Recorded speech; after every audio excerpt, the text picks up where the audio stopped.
প্রথম টার্গেট ছিল হাদি।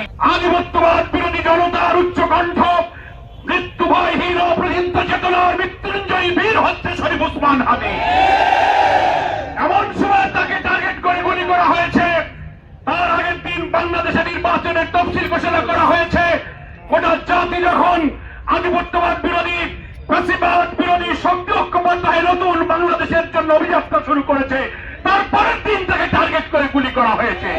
তার আন্দোলন নির্বাচনকে বানচাল করে এই দেশকে ভারতের গণক রাজ্যে পরিণত করার প্যাকেজ প্রোগ্রাম তারা শুরু করেছে।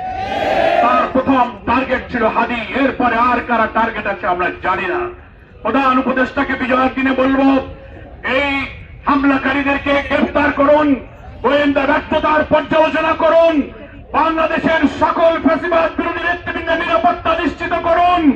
আগামী জাতীয় নির্বাচনে 300 আসনে যারা প্রার্থী হবে তাদের নিরাপত্তা নিয়ে আমরা এখন চিন্তিত। এই দায়িত্ব সরকারকেই পালন করতে হবে। আগামী জাতীয় নির্বাচন বানচালের সকল ষড়যন্ত্রকে রুখে দিয়ে আমরা ফ্যাসিবাদ বিরোধী চেতনাকে ধারণ করে আমাদের শরীফ ওসমান হাদির এই অকুতোভয় আত্মত্যাগ, এই সাহসী চেতনাকে বুকে নিয়ে আগামী নির্বাচনে আধিপত্যবাদ বিরোধী ইসলামী জনতার নতুন বাংলাদেশ গড়ার স্বপ্নকে আমরা বিজয়ী করি।